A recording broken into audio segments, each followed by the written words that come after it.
I do a last second hair adjustment, and because I realized I'm not wearing my hat, so I'm great now. I'm the hat guy today. Yeah, we switched. If anybody can't, I'm Matt. That's Mike. Is it? Oh, I don't know. Who's who? I don't know. We got to redo our heads. Mike, we have breaking news. Oh my God! So we got to jump right into this stuff after your much breaking news. I don't know what to do. Hi everybody, and welcome to a Bad Bunny praising, to a sombering, sobering Bad Bunny praising. Of course, he's unbelievable. Man, we're gonna talk Brian Cage popping. My God, garbage delivering. What? Meltzer shaming. Episode. Matt, that's what this episode's going to be about. Woo! It's going to be about grinding some molars over some of the treatment of some of our favorite ladies in wrestling recently. Matt, it's an episode of the Brothers of Discussion. Yeah. We're going to talk some surprisingly dated takes on female body expectations and what they're doing to them. Oh my God, it's 2021. We're going to talk WWE severance packages. Who knows? Will it come in a gift box? Will it come in a hefty bag? Only Twitter will let us know. Matt, we're going to talk the Tuesday and Wednesday festivities of friendship because the war is over. Matt, that and much, much more.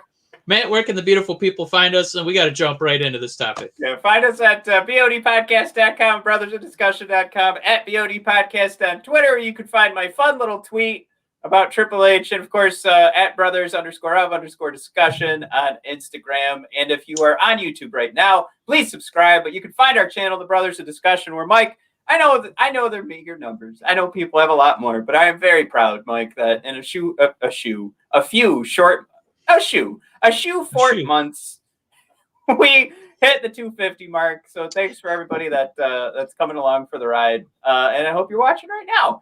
But of course, you can subscribe and you won't miss a thing. Anywho, Mike, that tweet I was mentioning is in reference to the breaking news of Triple H tweeting out that he being. I just thought this is hilarious. Somebody just called it a class act. Wow. Triple H just fired somebody because of. Let's recap. Actually, let me back up. Mickie James tweeted out earlier today she was delivered all of her belongings. And I guess just to kind of give this a little more context, I saw another pro wrestler tweet out, was this from your desk? And she said, yes. So I guess she has items inside of a desk, probably somewhere in the Florida area. This is the nicest way they could think to deliver these items back to Mickie James, one of the storied legends of wrestling. They gave her stuff back in a garbage bag inside of a cardboard box. And first things first here, Mike, I've seen takes all over the place. Takes of, I can't believe Vince would do this. First of all, we know Vince didn't actually do it. The other take I saw, Mike, that's bad, just as bad. Okay, we know. So this is the thing. We know Vince didn't actually put the tape on the box and go to UPS and deliver it. So nobody's thinking that. Right. The other bad take is I saw people saying they should be happy that they got their stuff. When you get fired, you're not owed anything. First of all, that part's incorrect. We have a lot of laws and regulations that make sure that is not the case, that you're not owed, that the case of you not being owed a thing is not true. But as we continue here, Mike, if you have this take that you think that because other people have been treated worse in the past because, maybe somebody didn't get their stuff delivered in a garbage bag, that is an awful take because we're getting into the realm of, well, somebody had it bad before, so why should you get it any better? And that is so asinine. It is such a bad, horrible take to just say, you can't ask for somebody's life to be better than somebody in the past. And Mike, we're what, a day removed, I think, from a court proceeding that should help move us in the right direction for social injustices across the country. And here we are, not to compare these two situations, but to just like that that's where we start with that idea, is that we should always be asking for things to get better.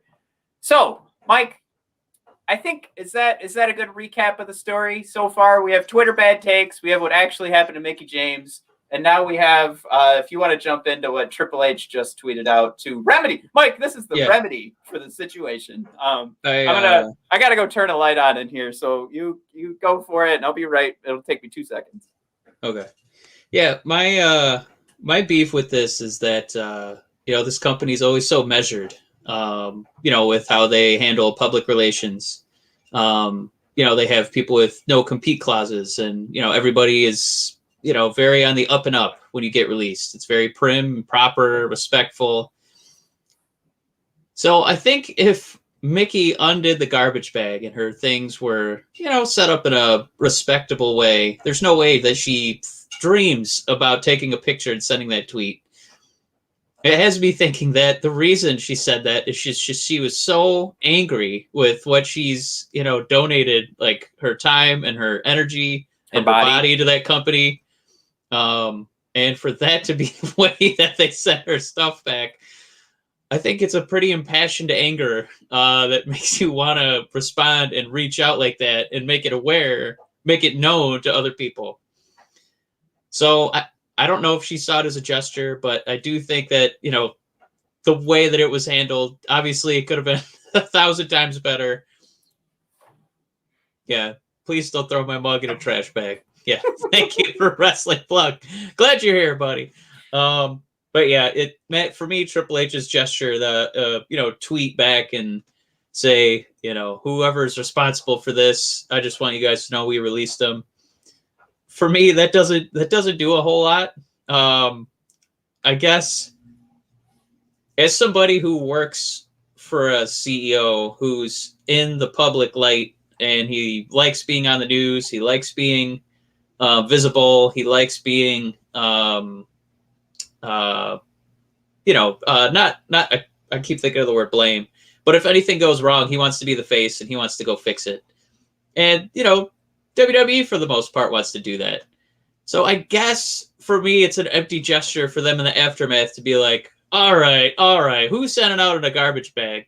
My thing is, who did you pay to send this stuff out? How did you not oversee the release of Mickie James and her stuff returned to her in a respectful manner? So for me, firing some, intern is, it's hollow, because why weren't you there?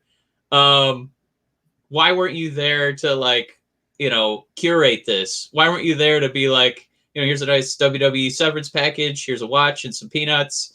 Here's your stuff in a presentable manner. So for me, I'm not upset as much with some underling. It's more about how did we not take care of this initially when we sent Mickie stuff out? So no, I'm not patting Triple H on the back for that. Yeah. No, you don't get credit for that. You get credit if, she sent a picture and said, wow, I may have got released, I'm on to the next step in my journey, but at least they took care of me at WWE. And clearly not the case. Right. WPI thrown out there that Laurinaitis, which I just saw this too, just tweeted the same exact thing. So just adding a little more love and heart to the situation. Obviously, when you're passing around a copy and pasted tweet, it's coming straight from the heart. No, but I mean that I tweeted out that this is the equivalent of the McDonald's manager yelling at the cashier for messing up your McChicken order. Number one, I'm going to say this. That should never happen in public. That is happening because it's like a power move. Like that's almost for Triple H to do this. This is clearly you should all feel embarrassed for him that he felt he needed to do this, because that's how I feel when the McDonald's manager does it. When they do that, I don't feel bad for the cashier. The first thing I'm thinking is, wow, that cashier needs to get the hell out of here, because that is a terrible manager. But yeah, to your point, Mike, it starts at the top. Don't look at these tweets and go, oh, Triple H, firing people left and right. This person's been managed poorly. This isn't just like this is somebody that you're supposed to try and help and elevate. I don't. I think if WWE, There's you know, so it's many not like things it's done not like wrong. it's a surprise where they're looking at the budget and they're like, all right, you know what, we're gonna give them about a 6-week notice here, and you know we'll let Mickey down softly that we're gonna release her. It definitely makes it feel like it was more of an immediate release, that she didn't have time to like gather all her belongings at like a WrestleMania or something, that it was just kind of haphazardly mailed to her. So that again just kind of makes it, just kind of a surprise, you know, like when we see all these people get released. I don't know how much time they get to really process that, Matt, before they're kicked out the door. So I would like to think that if I had my possessions, stuff on my desk, I have some prized wrestling action figures at my desk at work that I haven't seen in a long time because of COVID. I think that if I was getting fired, they'd give me a little bit of time to go in and retrieve my belongings, not just, you know, have me hope and wish that they make it okay in transit in a hefty bag. So Amy with a message for us. Such a hurtful and classless act. Absolutely, Amy. Classless act from WWE to Mickey. It also lets female fans know how WWE really feels about us. Yeah. Yeah. And Amy, I think you're going to echo that Triple H tweet, and firing it doesn't do a lot for me. Yeah. Again, like if that was one of my employees, like I used to manage like different social media accounts, and if somebody put out like the wrong tweet, or like for the longest time I had this person that just, you know, they wouldn't listen to me trying to instruct them, like don't just screenshot somebody else's picture and post it on our Instagram.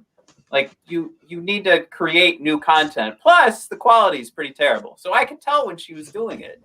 So I sat her down, and this was like an opportunity for me to figure out, like, why are you doing this? Like, do you actually want to be here? She was an intern. So I was like, do you actually want to learn, like, in this job, or are you just here because you have to be here? And that's where we got into the conversation that she had zero confidence in her abilities. So we paid for her to take Photoshop classes so she could learn how to do that. And I said, if that's where you want to go, we'll spend half your time doing Photoshop classes. The other half the time, I want you to take what you learn week by week in these Photoshop classes, and then apply that to your social media posting. That's how it's done. And granted, this is like the budget, like I can't even give you a number, Mike, that is easy to digest. The small tiny number of budget that I was operating with compared to what Triple H and the WWE are operating with. And instead of using this as like a learning opportunity, and this is why when we were talking about this before the show started, and I look at this as like terrible management, that's why this is such terrible management. Also, Mike, there's a hint involved here. I don't even know if anybody got fired. This might all just be PR. This might all just be a tweet that exists. Nobody will ever get blamed for this. This person that got fired, which in the grand schemes is closer to what I want. But again, everybody, please don't. We're not just like hating the WWE. This isn't one of those things where the WWE can do no wrong. No, the only thing that they escape from this is where Triple H says, I take full responsibility for this. Or John Laurinaitis, or whoever that person's manager is. I think you're getting to a good point. It's not that we want to see. It's not that we want to see blood. We want to see the leaders up top take responsibility and be accountable. So it's not about, you know, which underling it was. It's about you as the face of this company saying, you know what, that's not something that represents WWE. We're getting this taken care of right now. And then, you know, maybe like at least one of those nice cinnamon scented hefty bags that I bought for a while because they make the kitchen smell kind of nice. I like those. Unfortunately, Matt, Mickey was not the only one. Good God, I can't believe we're still talking about this. Just getting an unbelievable take from Dave Meltzer, who it's not that we need to, you know, look at him as, something more than a man. It's just that he's got such a resume. Whatever he says, a lot of people hear it, and it's got a lot more weight because people know who he is. He's been in the wrestling game for so long as a critic, a commentator, you name it. As a wrestling quote unquote journalist. And he had just really rough takes on Charlotte Flair. Basically saying that can't believe I'm even reading this. Charlotte's dental work is a work, and claims she's getting a makeover. But really it was just odd commentary on, because she's changed the way that she looks, in her facial details and things like that. And I don't get why it's pro wrestling, Matt. I don't know why we make it an issue when women want to do it. This whole sport is about like fine tuning and creating a look. And if Charlotte wants to do whatever the fuck she wants to do with her body and it makes her happy, and I don't think I've ever seen a happier person when I see her in the muscly arms of Andrade. Man, I don't think she's ever looked happier in her whole life. She's out there bumping elbows with Asuka and Rhea Ripley, literally her peer and her mentor. And she goes home and, goes to the beach in some exotic location with Andrade. And then she's got to come home and listen to people say, oh my goodness, did you hear what Dave Meltzer, his take on, some kind of work he might have gotten done. It's such a waste of time. I can't believe we even have to make time to go over this, to even talk about Dave Meltzer, and that this guy who's, I don't know if I want to use the word like a respected voice in the wrestling community, but he's just got so much longevity. He's got such a resume. He's got the pull where he can have his voice heard in a ton of different publications. It's literally a Meltzer rating when you watch a wrestling match. Matt, what are we supposed to do with this dated take?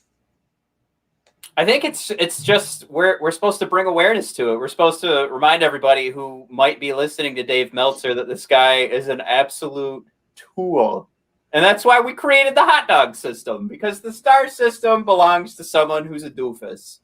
And it's just like the fact that Charlotte had to bring up that you have my phone number, you could just call me, just goes to show that he's speaking to an audience that wants to hear this. And this also goes, what do we do with this information is the question. This is also a reminder to everyone who's out there. We have like our own wrestling group, Mike, that we hope anybody, hey, everybody that's listening, on Facebook, we have our YouTube subscribers, but and there's, the things like Reddit out there, and this is that call to action that Charlotte just did to take these people that are going to listen to Dave Meltzer's words, are going to listen to people's words that are similar to this, and praise it and applaud it and, think it's funny, I guess. And, we have to be aware, you and I and other folks that are like-minded, we have to be aware that these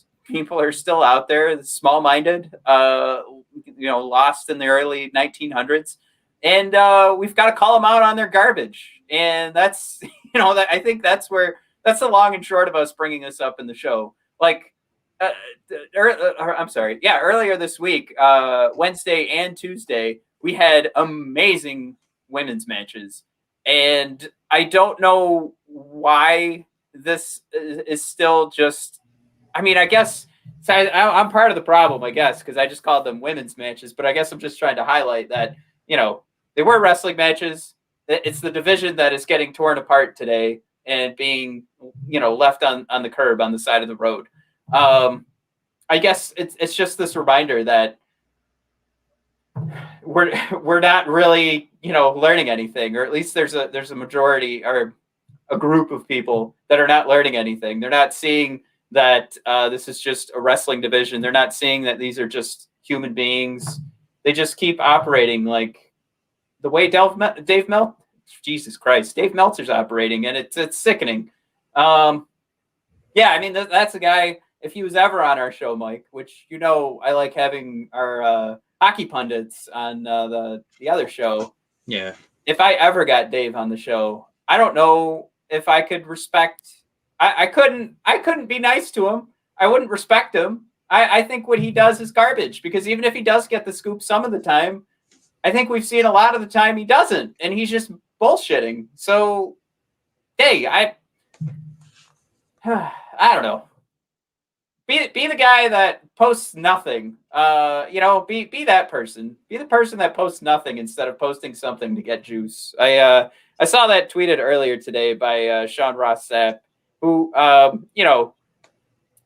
as lame as sometimes he gets a million likes just for saying that match was pretty sweet. As lame as as lame as that is, I respect to him for not posting garbage like that. Like, if there's somebody you should follow for scoops, Sean Ross Sapp's where it's at. Just I like Sean. The other guys going to throw in there, like, Wade Keller does a pretty good job. Am I forgetting this name? Are you think? I'm so sorry. So David Shoemaker, that guy is such a fantastic journalist. He's written really good books about wrestling, about the history of wrestling. He's such a great, fan. He hosts a pretty excellent podcast, in my opinion.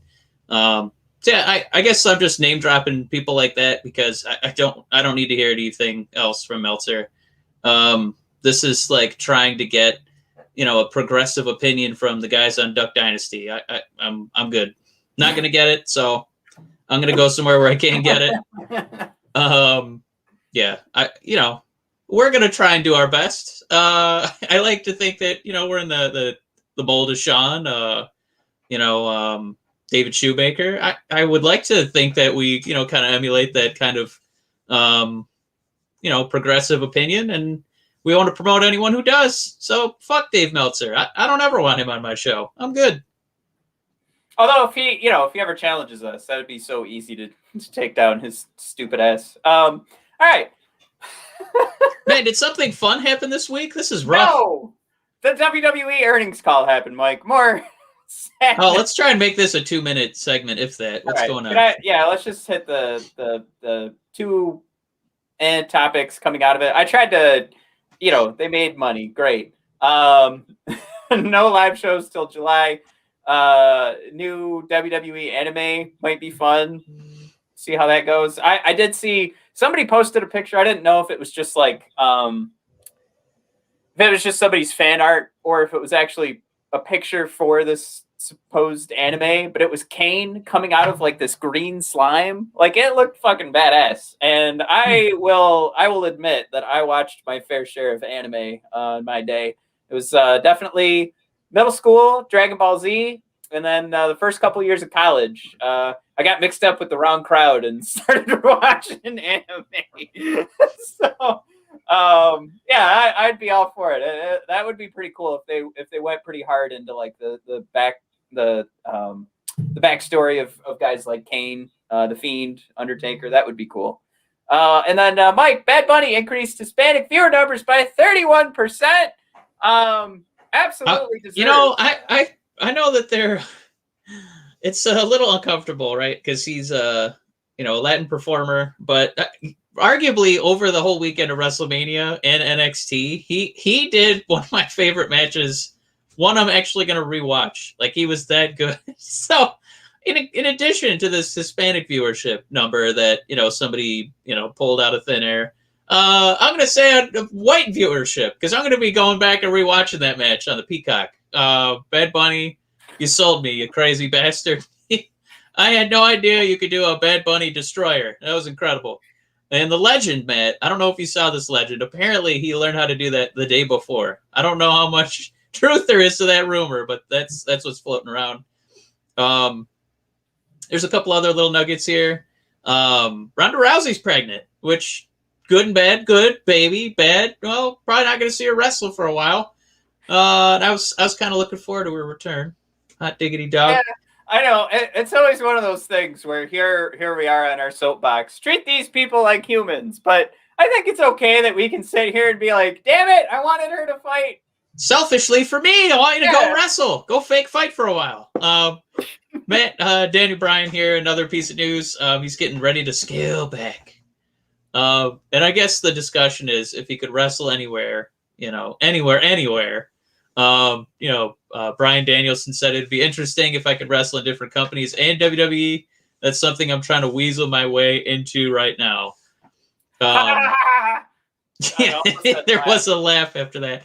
Now, I saw a really cool take on, we talked about AEW starting to build these bridges and have guys kind of parachute in for a while, from Japan, from AAA, from Impact, TNA, Ring of Honor. Come on in, have a cup of coffee, have a quick match with Kenny Omega or Cody Rhodes. It's going to be awesome.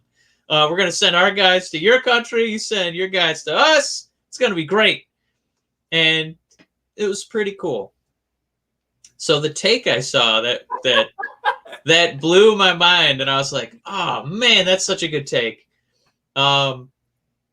is when WWE does it, that's when the world is going to explode. And the point was, we've seen a couple guys parachute in at AEW, and, we've seen like the Good Brothers and was it Rich Swann is going to fight Kenny Omega? Is that this Sunday or Saturday? But WWE, all they did was a retired Stone Cold podcast with Chris Jericho, and the world lost their minds. Mm-hmm. So if WWE were ever to start building those bridges and letting people cameo and then go back about their business, Matt, the wrestling world would be turned upside down. Do you agree with that take? Yeah. It's funny. I'm so sore right now with the WWE. I don't want anything good to happen to them.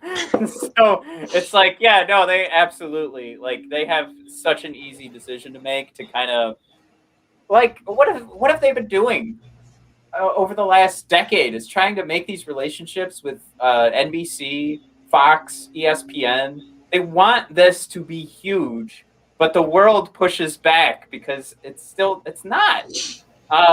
And one of the things I saw brought up recently was that the WWE doesn't want to let anybody be bigger than the WWE. And I think if they let guys bounce around, somebody becomes bigger than the WWE.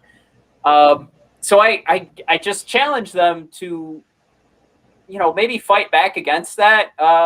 Let somebody turn into the next Brock. But also, if your main goal is to be, remember a couple of years ago now, I can't believe that statement is almost 2 years old now, when Stephanie said she wants WWE to be like Disney. The only way you're going to get that big is to work, be Disney or work with Sony. Sign $1 billion deal. No, it doesn't have to be $1 billion. Sign $1 billion deal to have fucking Spider-Man on Disney Plus.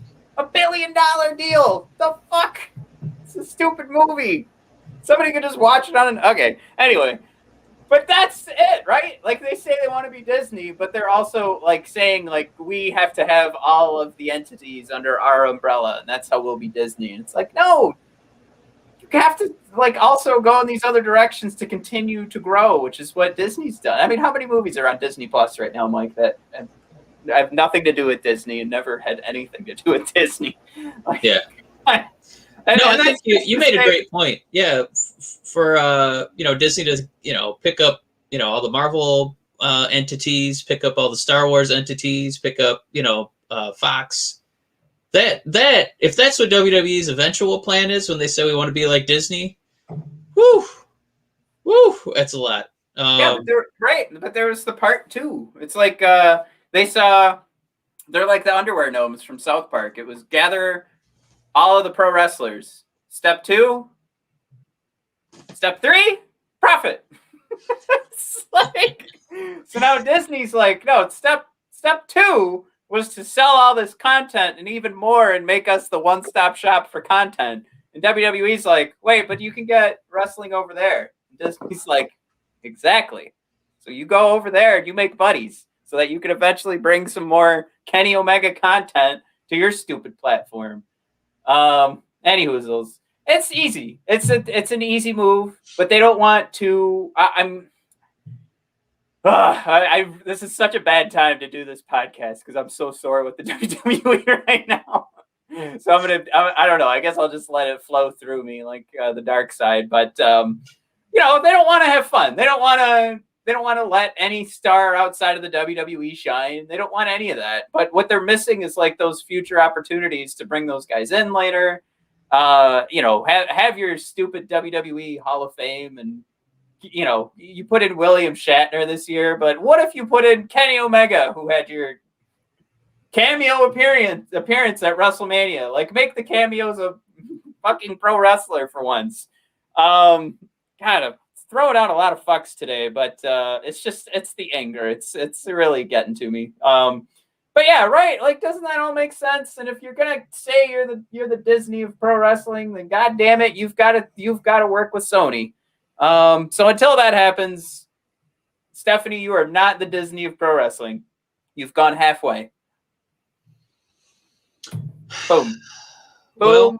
Go the Dynamite. Now, when Disney buys Sony in a couple of days, I'm going to be kicking myself. Disney is Disney because they started, noticing what people like, right? And then trying to own it. So, like, for the longest time, if you think of Disney now, you think of, 3D animated movies, right? But that wasn't the case. Like, Pixar just used to be its own thing. And then Disney's like, oh, fuck. Nobody's watching these, these poor bastards sitting in the dark for 2.5 years drawing, this little maneuver. We can only crank these movies out so quickly. But now these CGI guys are cranking them out, in a year or so. Not that it's less difficult work, but there's, you can streamline the process a little bit. So then they started acquiring that, 3D animation studios. So I don't know if what it's going to take for WWE to turn the corner, because somebody, somewhere saw the bridges being built by AEW, and it's not an accident that they brought Chris Jericho in for Stone Cold. They have so much control over what is going to be played on Peacock, on WWE Network programming, and they're advertising Chris Jericho again. Like, there's a seed there. There's one of those classic WWE seeds where they just plant the idea in your head and go, maybe one day. Because I don't think that they're not thinking about it. I think that they kind of want to see how AEW fares, and if they're still, it's like AEW, as much as they would want to build bridges, I think Tony Khan would still want his entity to be, shown above like an Impact or, TNA, Ring of Honor, New Japan. Like, respects them, but, competitively, this is still capitalism. So I think that he would still want AEW to be, an upper echelon. So I think WWE is just tentatively testing that water with that Jericho podcast. That's what fascinates me. One, that I can't believe Jericho even signed up for it at this time. They must have gave him a boatload of money to show up. Right. But I like how they sold it that he was doing a favor to Stone Cold. Yeah, okay. But that has to mean somebody somewhere in one of those meetings has said, we got to get in on this, because pretty soon all these guys are going to be like the territory eras. So I definitely think WWE is thinking about it. Well, Mike, you ready to? Oh wait, no, we do have some other AEW news. This is a good way to transition into that. Mike, how do you feel about the announcement today that Blood and Guts match with Inner Circle and the Pinnacle is pretty much going to be the entire episode of AEW Dynamite? I'm not against it. Me neither. I think that's pretty sweet. Yeah, I mean, we've seen like week to week how they feature, different portions of the roster. I mean, we just saw freaking Billy Gunn in a singles match on AEW Dynamite. Woo! So I mean, they're really like, yeah, they're using everybody in that Pokédex. You know what I mean? They're throwing Weedle out there. They're throwing Caterpie out there. They don't care, man. All the Pokemon are getting a shot. This is not, just the Charizards and the Dragonites. Weedles and Caterpies are out there. And Billy Gunn, if you knew what a Weedle was, you'd be insulted right now. But I think that as far as, this isn't like a big time. This is going to be on a Wednesday night. This is not, a big time pay-per-view, because I think the next Double or Nothing's coming up right around the corner. Yeah, and it should be. I like that idea, that it being themed not necessarily with a match type or themed with, all the titles being defended. If it's going to be the Inner Circle versus the Pinnacle, that means that the theme is going to be character-driven. And that's appealing to me as a wrestling fan.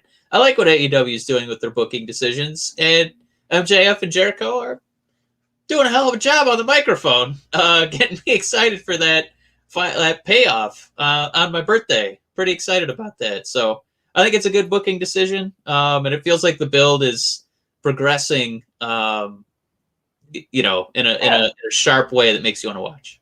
Yeah, and I just like it because it's different. I think there's too many things. I have a half-written article about how somebody, I think it was those wrestling girls, tweeted out, did the internet kill pro wrestling? And then I said, in the vein of Vince McMahon, I said wrestling wrestling, what is it?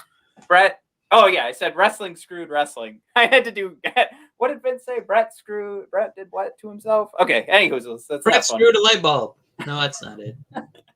But wrestling is kind of screwing itself because it gets too, it's stuck in what it should be. And we've had this conversation before, and it just makes me angry that there aren't more opportunities to change that. And that's not about just having a new, type of match. It's never been about that. That's still formulaic wrestling.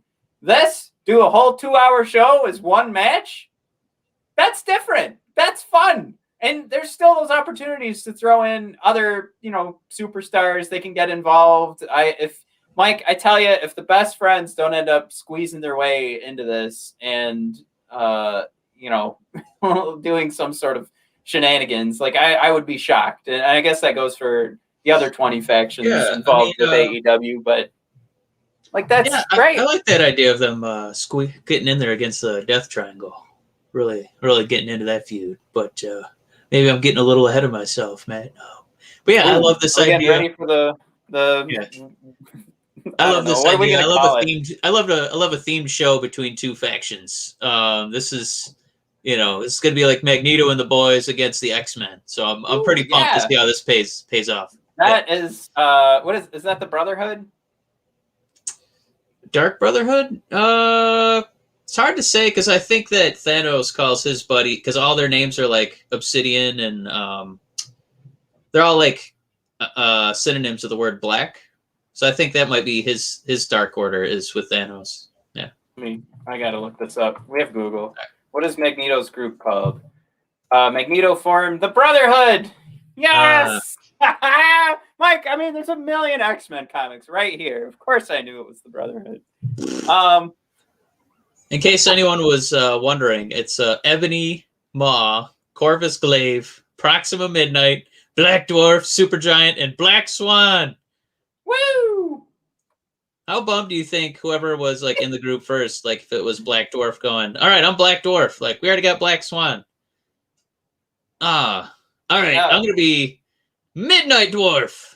No, we already got Proxima Midnight. Damn it. All right, I'm out. Black Dwarf. You know what? It's not unlike AEW with Brian Cage, Christian Cage, Hangman Page. Am I missing anybody? Page. Ethan Page. Ethan Page, my man. It's a lot of Page and Cage. Yeah. All right. We're ready to do that is going to be a faction before AEW is done. Pages and Cages. Matt, are we ready to do the Tuesday and Wednesday friendship festivities segment of the show? That's a cute name. Let's do it. All right. I don't have a graphic yet, but I had somebody yell at me this week because I was having fun with my Big E. I go through my old screenshots and I found that beautiful one of Big E I think he was eating like it must have been a pancake, but he's like looking at Daniel Bryan with the side eye. Yeah. And I said, I was Daniel Bryan, me thinking the ratings war was over. And then Big E is wrestling Twitter, just looking at me like, come on, dummy. I still think it's fun though. Like this is still a fun segment. Like we're just gonna break down our two favorite shows as quickly as possible because it's not like we sit there and go through every Raw match. But these two shows are good enough that they deserve their own segment. Yeah. All right, Mike. I actually was gonna go into this and say, man, Dynamite was a banger of a show, and then I went through the match card of NXT, and there's some good shit in here, Mike. I don't know. How do you feel? What I'm going to say is that I feel like AEW wins every week, but I'm seeing that in the NXT results, a grizzled young veterans victory. So I think by default, Matt, as long as I make your list, I'm going to give the victory to NXT this week. Nice. All right. Matt, does that mean I'm going first with moment number 3? Yeah. Let me pull up that beautiful, beautiful banner. Boop. All right, Matt. This was tough. I genuinely enjoyed like 6 segments, and sometimes in wrestling you're just kind of like, well, I'll hang out for the main event. But I genuinely enjoyed. I even popped a few times for just a weekly episode of television. But Matt, moment number 3, I really thought it was going to happen. It was a Hangman Page doing battle against Ricky Starks of Team Taz. Hey, Hangman! Hey, Page! I like how he always tries to say their full name to get their attention, and he has to say it a few times over and over. It's kind of like Chris Rock. That's kind of how Chris Rock will say something. But Hangman and Starks, they just started out. It was a great match. But then the boys of Team Taz started to come out to beat up Hangman. And then Brian Cage came out. And Matt, I really love AEW is, we talk about planting seeds. Whoa, did they plant some seeds? After Starks and Brian Cage lost to Darby Allin and Sting, Brian Cage had that great promo where he, in the middle of Team Taz, throwing the gauntlet down in Sting's face and, you old has-been. Cage said, you know what? I respect you, Sting. You're a good wrestler.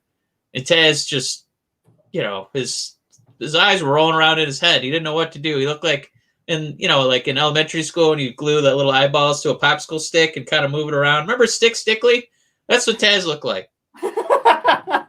So, hey, Hangman Page getting accosted verbally by Taz. Stickly out there, his eyes bugging around in his head. Starks and some other goofs are beating him up. Brian Cage comes stomping out. And myself and like 20 people on Twitter thought, oh my God, Brian Cage, go babyface. And he didn't quite hit Hangman Page. He didn't quite do what I thought he was doing. I thought he was doing the Hero's Rescue. He took Page under, in kind of like a powerbomb position, but he didn't hit any offense on him. So Matt, that seed once again, not only was it planted with that promo against Sting a couple weeks ago, he had a chance to powerbomb Page, but didn't do it. Now we can say the excuse, oh, somebody else ran in and he, in self-preservation, he escaped before he could do any real damage. But you people looking for clues out there with your fine-tuned combs and your microscopes, I think they're planting a seed right there. I think Brian Cage is turning on Team Taz, and Matt, it got me to do a pop ski in my own living room by myself. And my woman thought something had happened to the cat because I snarled and squealed, and I was very excited. So just letting you know, this is moment number 3. I know this is moment number 3, and I'm giving it 20 minutes of stage time. That's okay. I just like the way that they're filling this out and planting seeds. Matt, they're so good at week to week and getting you excited for next week. Matt, moment number 3 for extra time, new wrestling. Triple H's baby. Yeah. I have to cheat this week. All right. You cheater. Mike, there is an LA Knight and Dexter Lumis match that ends with Dexter Lumis He lost because of a distraction from Indy Hartwell. Like, of course, I love that segment. Not in my top 3. Frankie Monet comes out and interrupts Io Shirai. Frankie's been doing amazing work so far.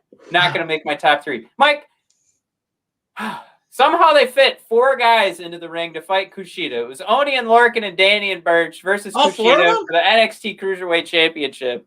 And Kushida walks away victorious. Mike, that did not make my top 3. I will tell you this. This is funny. It was probably the best wrestling match of the night.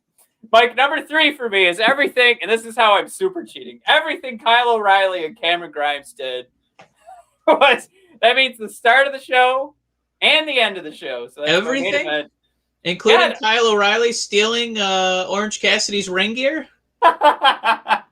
What's up with that?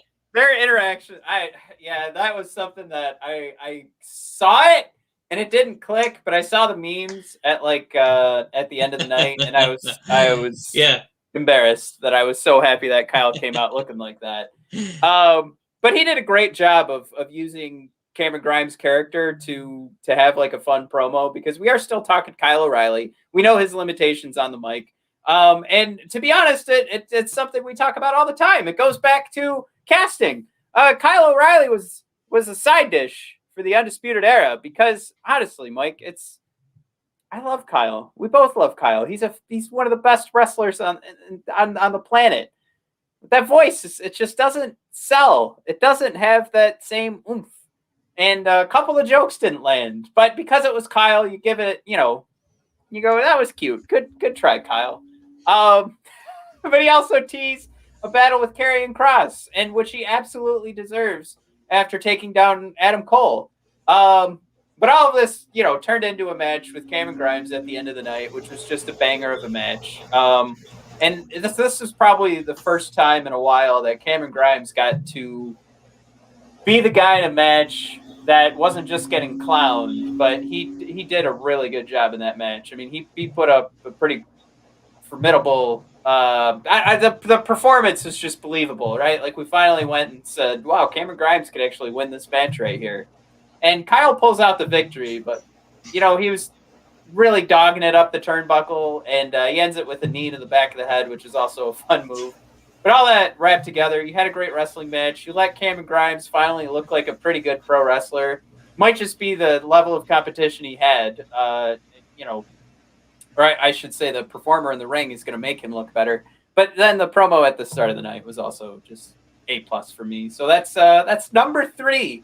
Mike, there's 2 segments for Matt that did better than that. So Mike, number 2 for AEW.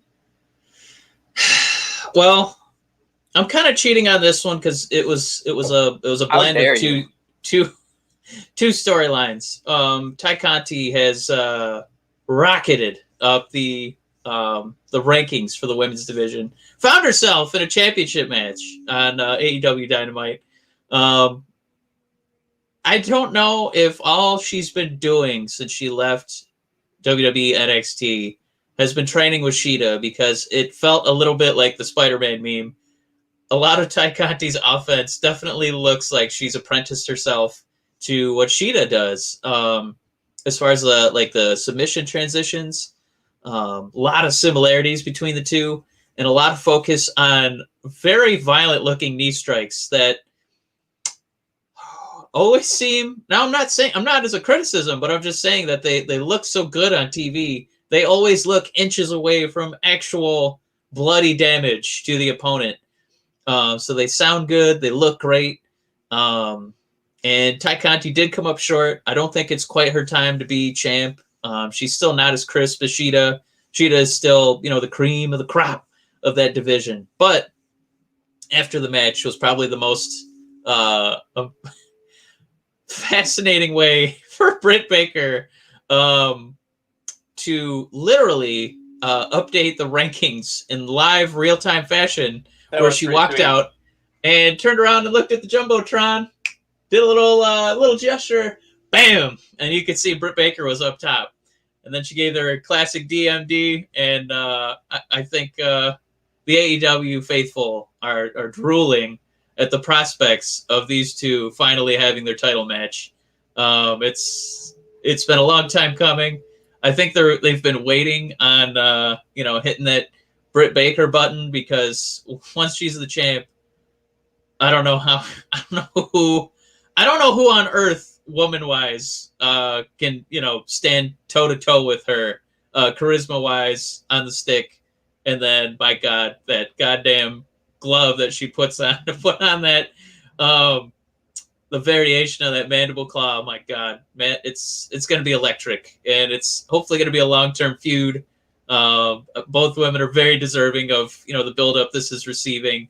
Can't wait for Britt Baker's opportunity. Easily could have been number one, but it just wasn't that. It wasn't quite there.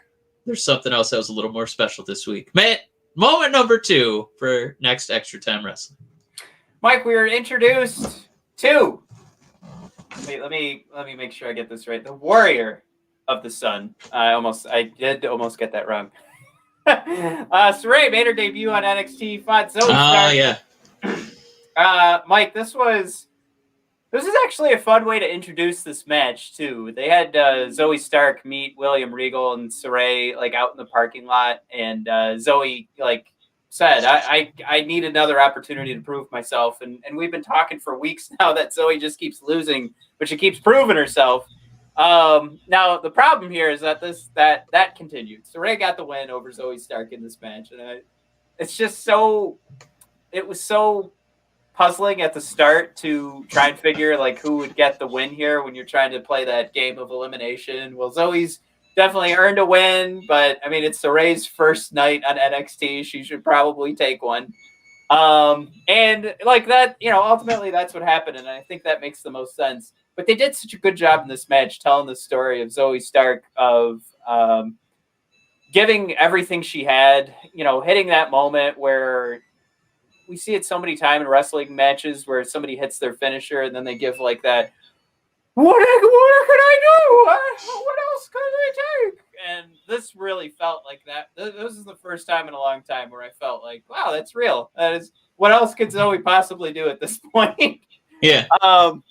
So it was another match to say Zoe is not green in the ring. So when she's ready to move up, everybody's going to believe it. It's fine. She does such a great job in the ring with whoever she's with. And especially with somebody who's just coming in, how are you going to have a ton of chemistry, right? You couldn't, but it still looked amazing. And Sarray just has fantastic moves. It definitely, her ring attire looks like Asuka's, or at least it gives me those flashes. So then I just start thinking I'm watching Asuka. And it's purely because of the ring attire, but you fall in love instantly with her style. And they did such a good job of I was trying to figure out what is this match going to be about, but it really was the quick finish that Sarray's going to be able to deliver, because Zoe did an amazing job of owning a good chunk of that match. But then it was just one turnaround of momentum at the end that put Sarray, I think, in the main event picture immediately. I think it was some knee strikes, and then I've got her the Saito suplex after a roundhouse into a forearm, and then the Saito suplex, and Zoe's done. I honestly thought they were going to let her kick out at that point because of what a great job Zoe did. But again, this was about selling Sarray's first match. This was about selling her finisher, selling how quick she could get to the end of the match. And I thought it was a great way to start her off. And of course, like I said, Zoe looked fantastic in this match. So when they're ready to send her to the top, I think I'm ready for it. So Mike, you're number 1. Yeah. I still like doing this portion. The one dishonorable mention. It's only because it's taken so long. I always forget about it. No Kip Sapien this week. But Miro was out there, just cutting his own little 60-second promo. No crowd, no microphone. He's just doing a vignette to the camera, and he's like, "Finally, Miro will go for title, but who will it be for?" And we're like, "Yeah, woohoo!" So I don't know who he's gonna go up after. I imagine it's probably gonna be Darby Allin. But man, it's been a long time coming. I thought he left behind silly, kitschy droll comedy segments. And maybe that's who he is. He likes doing comedy segments. But, the true hardcore Miro fans, I put myself in that group as a proud owner of a Rusev t-shirt and a Miro t-shirt, Matt. I want to see this guy start winning some matches. I want to see him start winning some pay-per-view matches. And maybe it's finally coming, but this promo is just a reminder we're not quite there yet. And I don't know. It looks like Darby's going to be busy for a little while. So I don't know if Miro is next in line for that. But, Matt, that moves us to moment number one. Yeah, I did want to say, I saw that promo too, and I was a little like, seriously, this is it? This is where Miro starts to make the turn? This is where he turns it all around. Miro should be selling himself in the ring. Like that, I don't know. I didn't need that promo. He's got really, really good charisma and enthusiasm, but that's not the part of me that needs satisfying as a consumer of wrestling. I want to see him beat the crap out of people because I know he can. So hopefully he finally gets to do it. But Matt, moment number one. Man, Jungle Boy and Darby Allin, we get to throw around the word banger probably once a week. And this match definitely deserved, is it an adjective? It has to be an adjective. The match was a banger. I get maybe a noun? I don't know. It was a banger and banging match. It's just, I don't know how long this company's had its eye on Darby. When Cody, kind of propped up that TNT championship, ultimately, lost it to Darby. And Darby has not looked back, and he's just been doing his own thing. And it no longer feels like, he's got to be in there proving himself, against the established, Cody Rhodes level people of the world. Darby has elevated that title to such a degree that now it's a match for you to be up against him. He's out there just breaking his body, Dolph Ziggler style, almost to the point of overselling, but it's just, because of his body type, it just makes sense for him to get pummeled because he's not a gigantic guy. His story is that he can take the punishment, that he's already half dead anyway. You're not going to finish him off. And this match just continued that role for him. And this is a match that, it made me think of, Hulk Hogan and Goldberg, doing battle on an episode of Nitro, because this is, in my opinion, you could almost look at it as lost money because this is something that could sell a pay-per-view, arguably main event a pay-per-view if they wanted to give these guys 30 minutes, instead of the last, 15 to 17 minutes of a weekly episode. It's two of their best guys. It's two guys who are, if they want to be, if AEW manages themselves correctly, could be around for 20 years running All Elite Wrestling. The offense, the defense, the selling, the storytelling, pretty much every element of professional wrestling. If you like it, just tune into this match because you got to see two of the best in the world go at it. And then as a side gimmick, Matt, as a sideshow, you got to see Sting fight a dinosaur. Matt, the Luchasaurus and Sting were going at it. Knife edge chopping, punching, kicking, giving you that little taste of a rivalry without fully, giving away a match. So yeah, you got that classic story of the scorpion and the frog. So I really enjoyed it. It had to be something at this level, to trump that amazing moment that Britt Baker gave us with the updated women's division rankings. So if you only have 15 minutes this week, just tune in. Well, first tune into our show and then save a few of those minutes for Darby and Jungle Boy. It was outstanding professional wrestling. Matt, is there a dishonorable mention on NXT? I just hope that Dexter's career with an NXT and the WWE doesn't just go right down the can because they're doing the love story. I think he could have still had his little love scene with Indy and one against LA Knight. I feel like LA Knight is the type of guy who's going to have a good opportunity and he can lose all the time. It's just, I don't know. Come on, it's Dexter Lumis. All right, and I do love the storyline. I just think they could have tossed Dexter a win there. All right, moment number one for NXT. Mike Grizzled Young Vets going over Breezango. It was Yes. It's a perfect Grizzled Young Vets match. It was the type of match that was so good that all the time that we tweet, the many times that we've tweeted, Grizzled Young Vets should have been NXT Tag Champions, and people gave us, I don't know. They kind of gave us a wet fart of a response for that, and like, you don't know what to talk about. Now, all of a sudden, you know what? Shoes off for those people. Shoes off for them. Yeah, now the entire world is tweeting out, Grizzled Young Vets, they should have been NXT Tag Champions. Doesn't make sense. And so, yeah, I know. They're the best tag team right now in NXT and NXT UK. There's no bones about it. Mike, even when it's in-ring stuff, these two, oh my God. So the setup is we have a knee injury on the side of the ring, and we're pushing the ref away. And of course, Zach Gibson, who could do so many terrible things, doesn't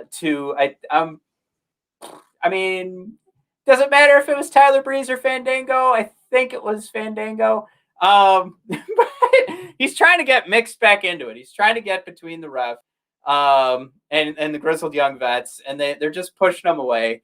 And it was just so great because Zach just thumb in the eye, and then we're right back at it. And I think we're like a minute from there. We get a ticket to Mayhem. Grizzled Young Vets walk out with the victory. Mike, they should be on a tour right now of just destroying every tag team to prove, to whoever doubted them a couple of weeks ago that they should have been the NXT Tag Champions. Like, they have the most fun in the ring. They tell the best stories. They have the best characters, I think, out of all these tag teams, even with a tag team like Breezango that'll come out in goofy outfits and do little dances. Like, Grizzled Young Vets are 1,000 times better characters than that. It's just you can't fight against their amazing promos and the stylings of what they're willing to spit at you. So all that mixed together, anytime they get a win, they're going to be number one on my rankings. So once again, Grizzled Young Vets impressing me, and I hope they're impressing the rest of the world. But go watch them. The endings to their match, the ticket to Mayhem, is a chef's kiss for. I hope that they. Who else I want them to impress is the guys in charge of merchandise for WWE, because I can't find a goddamn Grizzled Young Vets T-shirt to save my life. There's nothing out there. I mean, they're not like super marketable because you're not going to want. Are you kidding me? Take your shoes. Think about it. You could get just a silhouette of Zach Gibson going, and soon to be, Matt. That's as marketable as Enzo Amore. All right, Matt. If you just had one, just like just a ramp, right? Just a shot of like the ramp, and then all the people like holding up like red sneakers, like holding up, shoes off, and then our heroes at the top of the ramp. Matt, I'm just designing my own shirt. That is a hideous T-shirt. Oh my God. Not. What's hideous about that? Nobody's gonna know what they're looking at. There's this mesh of arms and shoes up in the air, and there's a guy in the middle. If I pitch that to an NXT UK crowd, that would be sold out in seconds. Well, yeah, because they paid a ticket to get in there. You got to sell it to the person that's going to Kmart. All right, Mike. That wraps it up for this show. Oh my God, Matt, how many $300 Fiend masks do you have on back order right now? You have a Roman Reigns Santa hat ready to go? I got my Funko Pops. America. There's my my Fiend mask is right here. You know what? I'm gonna mail you some stuff in a garbage bag and let you know how I really feel about you. How about that? Aw. You're gonna fire someone once I find out? All right. Anyways, that's the end of this show. Everybody, thank you for tuning in. Find us at bodpodcast.com, Brothers of Discussion. Let us know how good of an idea my grizzled young veteran T-shirt idea is. All right, I want to hear it. We could do like a competition. Who can make the best grizzled young vets T-shirt? Yeah. What if it let's was do it. What if it was like a grizzly bear? All right, no, that's it. All right, thanks for tuning in, everybody. And then a Sailing young off to the boy, sunset. and then an old man. Good one, man. It's just no, they do. It's the grizzly bear does like a G. The young man does a Y, and then the old man is Like doing a little boy V. doing a little Y. Yeah, And then an old man going, man, don't give Vince McMahon any ideas. You know, it'll be great. We should add a bear to the group. That'll be Grizzly Young Vets. Grizzly Bear Young Boy Veteran Experience coming to Monday Night Raw this week. Oh All right. my God. Thanks for tuning in, everybody. Oh, go to our shop and buy some stuff. Thanks.